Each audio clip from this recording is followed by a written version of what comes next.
तरह की स्थिति हुई। मेरे जहन के अंदर भी इस तरह की स्थिति के अंदर बहुत है, इसके हल है। कुछ मैं आपको साझा कर लेता हूं और बाकी सभी मिलकर जो हल धार निकालेगा मैं उनके साथ में रहूंगा, क्योंकि ये लोग क्या क्या कर रहे हैं वो अपन सब लोगों को पता है। ये हमारे साथ भैया के अंदर जब ये पूरा प्रकरण हुआ तो थार के साथ वादा किया था उन्होंने। वो चंद लोग नहीं बैठे थे उस धरने के अंदर, भैया के नागरिक नहीं बैठे थे, हम लोगों के से वादा किया था, थार से वादा किया था कि उसको ओरन के अंदर दर्ज कराएंगे, पर आज भी ओरन के अंदर दर्ज नहीं करा। आज मैं जब आपसे बात कर रहा हूं इस तरह से ये कहेंगे कुछ और करेंगे कुछ। इन कंपनियों से और जो पीछे जिनके पास मंशा, इनसे अपन सब लोगों को सावधान रहना चाहिए और एकजुट होकर और अपन को इसका मुकाबला करना चाहिए। मैं कोई इंतजार कर रहा था मैं कि कोई इस संदर्भ में आज्ञावान हुई, और कोई नहीं हुआ, तो इसलिए मजबूरन इसमें कोई राजनीतिक माइलेज की लेने के लिए नहीं हूं मैं। कोई भी भारतीय जनता पार्टी का कोई व्यक्ति अगर इसका नेतृत्व करना चाहता है तो मैं उसका नेतृत्व स्वीकार करता हूँ। निर्दलीय कोई भी नेतृत्व करना चाहता है मैं उसका नेतृत्व करने के लिए स्वीकार। मैं एक व्यक्ति के तौर पर, धार के नागरिक के तौर पर जितनी मेरे पास समझ है, ताकत है, मैं उसके पीछे लगाकर इस समस्या का समाधान करना चाहता हूँ। यहाँ थार के अंदर दूसरी व्यवस्था भी, हिंदुस्तान में दूसरी व्यवस्था भी है। ये PSU जिसकी बात कर रहे हैं, उनके अंदर जब BSNL का टावर लगता है या ONGC की जमीन ली जाती है तो उसमें किराया नहीं देते, किराया देते हैं। तो क्या ये विकल्प के लिए हम लोगों को आपस में चर्चा करके एकजुट होना चाहिए, नहीं होना चाहिए?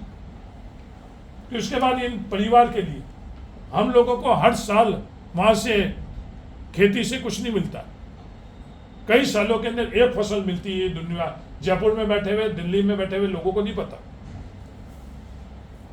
वो भी जो हमारे न्यूनतम जीवन के लिए जो हमारा ये खेत है उसको भी आपने, वो अधिकार भी आप छीन लो। पिछले दिनों जो आंधी आई, उस आंधी के अंदर यही टावर, ये ट्रांसमिशन टावर नीचे गिरे। जो परिवार आसपास रहेंगे क्या वो बच पाएंगे? हमारी भविष्य बच पाएगी? और जिस तरह के क्वालिटी का जो काम हो रहा है इसमें भविष्य के अंदर, इसके ऊपर भी बहुत बड़ा प्रश्नवाची चिन्ह है कि ये नहीं बच पाएंगे। तो हम लोग देख रहे हैं, जो हम लोग समझ, एक विकल्प तो ये, दूसरा विकल्प जब ये गजट नोटिफिकेशन, एक और बात, महत्वपूर्ण बात, कि जब ये गजट नोटिफिकेशन निकालते हैं उस वक्त भी गलत मंशा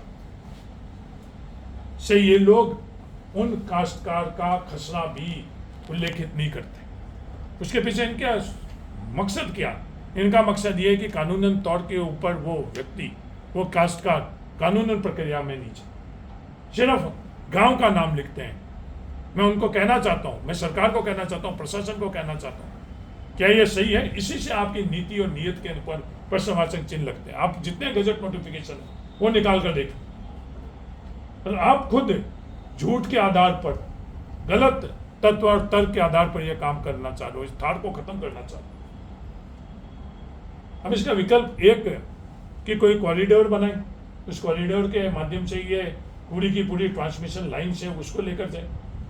एक मैंने कहा किराए के माध्यम से करें, और एक जो मैं विधानसभा में भी बोल चुका हूं, UVDS, ultra high voltage direct current, जो हमारे देश के अंदर ही नहीं, यहाँ आगरा से दिसपुर के अंदर ये लाइन लग चुकी है हिंदुस्तान के अंदर, बिल्कुल हमारे वो राजस्थान से भी होती जा रही है। इस तरह की जो नई टेक्नोलॉजी आ गई, उसके बावजूद ये पुरानी टेक्नोलॉजी से आप लाइन लेकर, अब सवाल ये उठता है कि इस टेक्नोलॉजी से आम काश्तकारों को क्या हो? आम काश्तकार को 5 गुनी ज्यादा लाइन की जगह जहां 5 लाइन निकलेगी उसमें हमारा नुकसान 20% रह जाएगा। और मैं कहने के लिए नहीं, जो भी टेक्निकल लोग हैं उनको अच्छी तरह से पता कि इसके माध्यम से कितना वोल्टेज जाएगी और कितना, आज 765 के करीब है और वो 200 kV के करीब उस लाइन से जानी। क्या हमारा हक नहीं है? ये आवाज कौन उठाएगा? ये फैसला कौन करेगा इस थार के लिए? ये कंपनसेशन की बात कर रहे हैं, व्यक्तिगत कंपनसेशन में मेरे पास विकल्प था कि क्या जो ये अन्याय हो रहा उन काश्तकारों के साथ बैठकर और मैं आवाज उठाऊं, या लोकतंत्र के अंदर जो संविधान के अंदर जो हम लोगों को हक और अधिकार है कि मीडिया के मार्फत से जो जानकारी उसको करो। तो मैंने जो संविधानिक जो माध्यम मार्ग था कि आप लोगों के माध्यम से करें। अगर मैं उन लोगों के साथ बैठता तो वो 2-4 जनों को, जैसे उन लोगों ने 3 लाख रुपए करा, तो उन लोगों को 2, 4, 10, 20, 50, 100 लोगों को दिला सकता था। CSR के नाम के ऊपर ये बातें गलत कर रहे हैं। हमारे लिए, सबके लिए श्रद्धा का केंद्र है बाबा गरीबनाथ जी। उस मंदिर के लिए भी उन्होंने जो बातें करी वो आज है। हमें आते वक्त मैंने ये वापस बाद आया पता करा कि उनके लिए वो उन्होंने किया जो वादा किया था। उन धार्मिक आस्थाओं को भी इन लोगों से कुछ नहीं कहा, और किसने कहा थोड़ी, वो इन कंपनियों ने कहा। किसी के लिए करें, हिंदू के लिए करें, मुसलमान के लिए करें, बाबा गरीबनाथ जी भी हम लोगों के सबके लिए है, ब्रह्मा जी में कर ले, नागाना में कर ले, क्या ही करें, पर ये लोग नहीं करेंगे। CSR का पैसा भी ये कहाँ खर्च करना है वो अलग बात है, वो बिल्कुल मुद्दे अलग है, उसके संदर्भ में बात नहीं करना चाहता हूँ।